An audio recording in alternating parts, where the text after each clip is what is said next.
Hello friends, इस video में हम लोग एक कॉम्प्लेक्स नंबर का क्वेश्चन डिस्कस करने वाले हैं जो जेईई मेंस 2023 में पूछा गया था।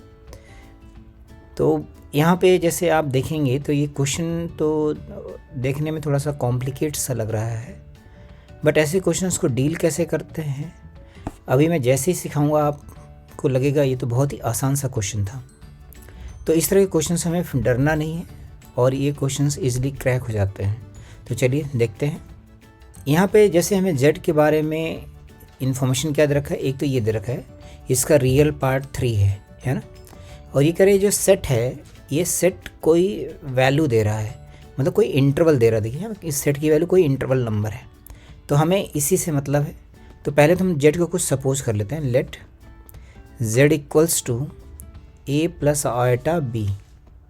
जेड को मैंने ऐसे सपोज कर लिया, तो यहाँ से इसका रियल पार्ट कितना हो जाएगा, real part of Z is a. तो जिसके साथ में आयटा होता है उसको बोलते हैं इमेजिनरी पार्ट, जिसके साथ में आयटा नहीं होता उसको बोलते हैं रियल पार्ट। तो रियल पार्ट हो गया ए और इमेजिनरी पार्ट हो गया इसका बी। तो मैं यहाँ फटाफट यहाँ लिख देता हूँ, दिस इज। तो ये आ गया हमारे पास real part and imaginary part. तो आपको यहाँ पे कौन सा पार्ट दे रखा है आप समझ गए होंगे। तो यहाँ पे ए की वैल्यू 3 दे रखी है ना, ए की वैल्यू 3 दे रखी है।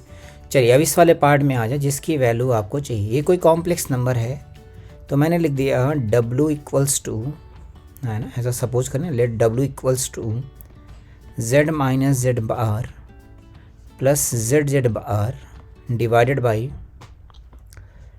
2 minus 3Z plus 5Z bar, ये लिख दिया।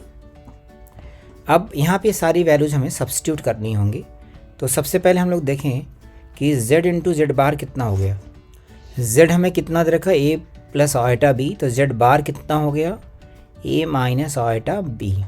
अब हम लोग मल्टीप्लाई कर लें Z इंटू जेड बार, तो A प्लस B और A माइनस B का फॉर्मूला लग गया, है ना। देखिए ये वाला और ये वाला मल्टीप्लाई कर दिया तो a प्लस बी और a minus B, A square minus B square का फॉर्मूला लग गया। Since iota square equals to -1, तो हम यहाँ पे लिखेंगे तो क्या हो जाएगा, ए स्क्वायर प्लस बी स्क्वायर। ये किसकी वैल्यू हो जाती है, ये हो जाती है मॉड जेड स्क्वायर। मतलब कोई जेड अगर नंबर दे रखा है तो ये इसके इक्वल हो गया। यही सेम किसके इक्वल हो जाता है, मॉड जेड बार स्क्वायर। दोनों का मैग्नीट्यूड सेम हो जाता है ना। ये तो एडिशनल इन्फॉर्मेशन है।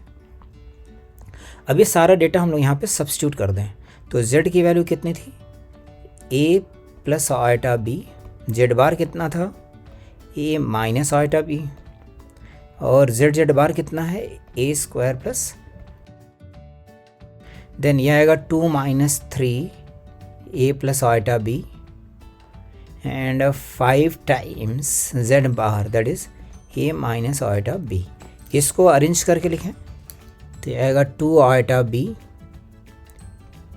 Plus a square plus b square divided by 2 plus 2a minus 8 iota b।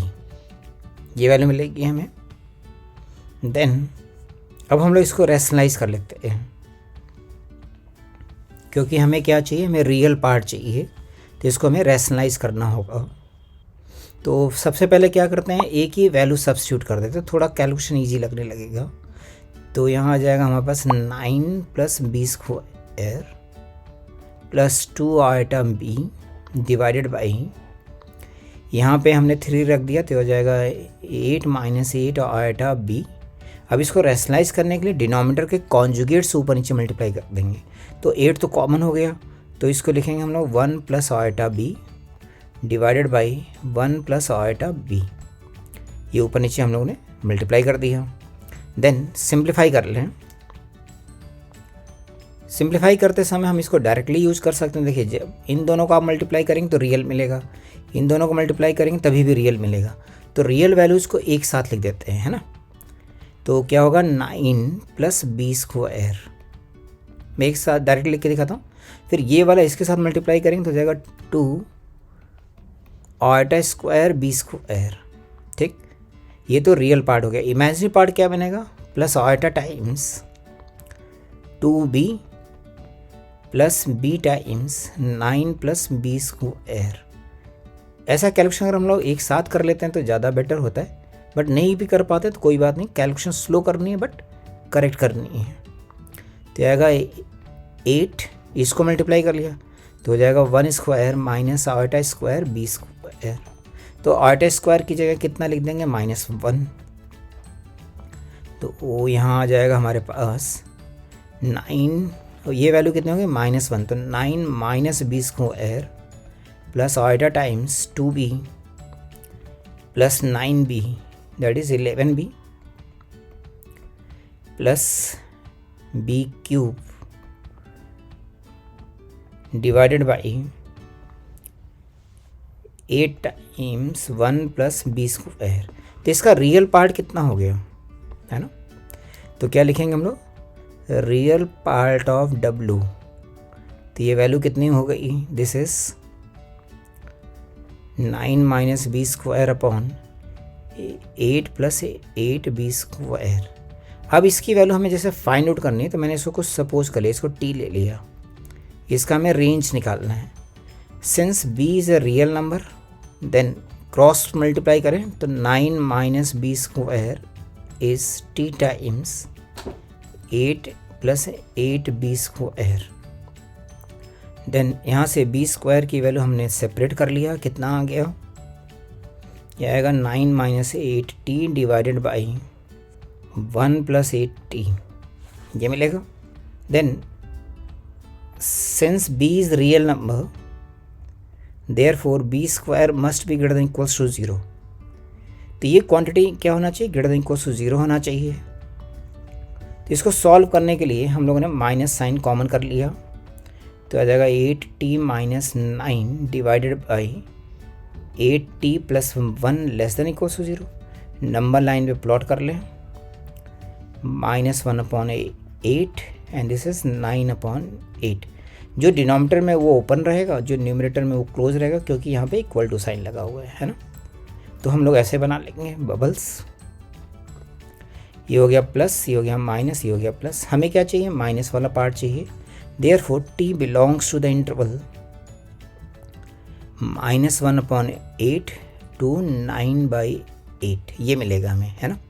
तो ये जो वैल्यू है ये किसके इक्वल हो गई, देखिए यहाँ पे ये अल्फ़ा बीटा की इक्वल हो गई, है ना। This value becomes alpha beta. तो यहाँ से हमें क्या पता लग गया, या मैं यहाँ लिख लेता हूँ।